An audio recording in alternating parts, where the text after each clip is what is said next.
প্রিয় পর্তুজিল ভাইয়েরা, মিশরের গোল বাতিল হওয়ার জন্য তো খুব লাফলাফি করছিলেন।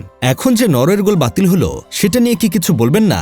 নাকি আর্জেন্টিনার জন্য যেটা হারাম অন্যদের জন্য সেটা হালাল? বিশ্বকাপের কোয়ার্টার ফাইনালে ইংল্যান্ডের কাছে 2-1 গোলে হেরে স্বপ্নভঙ্গ হলো নরওয়ের। আর এর জন্য দায়ী পুরোপুরিভাবে নরওয়ে দল। একটা দলের মধ্যে যদি স্বার্থপরতা কাজ করে তখন সেই দল যত ভালোই খেলুক জিততে পারে না। ফুটবল দলীয় খেলা, কোনো একক খেলা না যে একাই খেলা জিতিয়ে ফেলবে। আজ নরওয়েকে হারিয়েছে ইংল্যান্ডের চেয়ে বেশি তাদের নিজেদের সিদ্ধান্ত, নিজেদের স্বার্থপরতা এবং ভুল ফুটবল। ব্রাজিলের বিপক্ষে দুর্দান্ত পারফরমেন্স করে নরওয়েকে জিতিয়েছিলেন আর্লিং হ্যালান্ড। বিশ্বের সেরা 3 স্ট্রাইকারের একজন হিসেবে তাকে কেন ধরা হয় সেটার প্রমাণ তিনি বহুবার দিয়েছেন। ডি বক্সের ভেতরে অর্ধেক সুযোগ পেলেও সেটাকে গোলে পরিণত করার অসাধারণ ক্ষমতা রয়েছে তার। কিন্তু প্রশ্ন হলো, এমন একজন স্ট্রাইকারকে যদি বলই না দেওয়া হয় তাহলে তিনি গোল করবেন কিভাবে? আজ পুরো ম্যাচ জুড়ে সবচেয়ে হতাশাজনক দৃশ্য ছিল নরওয়ের মিডফিল্ডারদের সিদ্ধান্ত। বারবার দেখা গেছে হল্যান্ড ডি বক্সে কিংবা ডি বক্সের আশেপাশে দারুণ পজিশনে দাঁড়িয়ে আছেন, অথচ তাকে সহজ পাস না দিয়ে মিডফিল্ডাররা নিজেরাই দূর থেকে শট নেওয়ার চেষ্টা করেছে। কেউ ড্রিবল করে আরও একজনকে কাটাতে গেছে, কেউ অসম্ভব কোণ থেকে শট নিয়েছে, কেউ আবার বল ধরে রেখে আক্রমণের গতি নষ্ট করেছে। শেষ পর্যন্ত সুযোগগুলো নষ্ট হয়েছে, কিন্তু হল্যান্ডের পায়ে বলই পৌঁছায়নি। এই দৃশ্য দেখে অনেকেরই পর্তুগালের কথা মনে পড়তে পারে। গত কয়েক বছরে ক্রিশ্চিয়ানো রোনালদোকেও অনেক ম্যাচে একই সমস্যার মুখোমুখি হতে দেখা গেছে। তিনি বক্সের ভেতরে অপেক্ষা করছেন, কিন্তু মিডফিল্ডার কিংবা উইঙ্গাররা তাকে বল না দিয়ে নিজেরাই শট নেওয়ার চেষ্টা করেছেন।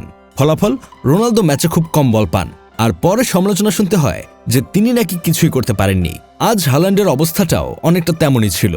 একজন স্ট্রাইকারের কাজ গোল করা, কিন্তু সেই স্ট্রাইকারের কাছে যদি বলই না পৌঁছায় তাহলে তার কাছ থেকে অলৌকিক কিছু আশা করা অবাস্তব। হল্যান্ড বারবার রান করেছেন, ডিফেন্ডারদের ফাঁকি দিয়ে জায়গা তৈরি করেছেন, কিন্তু তার সতীর্থরা যেন তাকে দেখতেই পাননি। মনে হচ্ছিল সবাই নিজের নাম স্কোরশিটে তুলতে বেশি আগ্রহী। আধুনিক ফুটবলে দলগত সমন্বয়ই সবচেয়ে বড় শক্তি।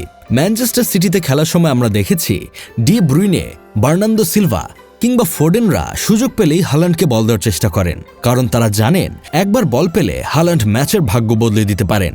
সে বিশ্বাসটাই আজ নরওয়ের খেলোয়াড়দের মধ্যে দেখা যায়নি। ইংল্যান্ড খুব অসাধারণ কোনো ম্যাচ খেলেছে এমনটা বলা কঠিন। তারা নিজেদের পরিকল্পনা মেনে খেলেছে, সুযোগ কাজে লাগিয়েছে এবং নরওয়ের ভুলে সর্বোচ্চ সুবিধা নিয়েছে। অন্যদিকে নরওয়ে নিজেদের সবচেয়ে ভয়ঙ্কর অস্ত্রকে কার্যত নিষ্ক্রিয় করে রেখেছে। এটা শুধু কৌশলগত ভুল নয়, বরং আক্রমণ ভাগ পরিচালনার বড় ব্যর্থতা। ফুটবল কখনো একার খেলা নয়।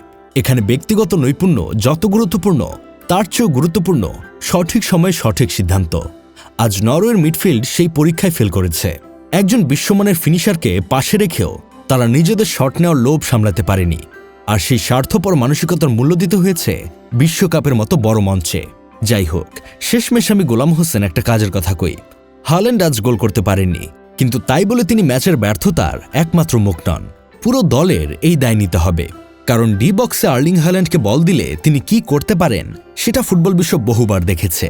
কিন্তু আজ নরওয়ে সেই সুযোগটাই তাকে দিল না।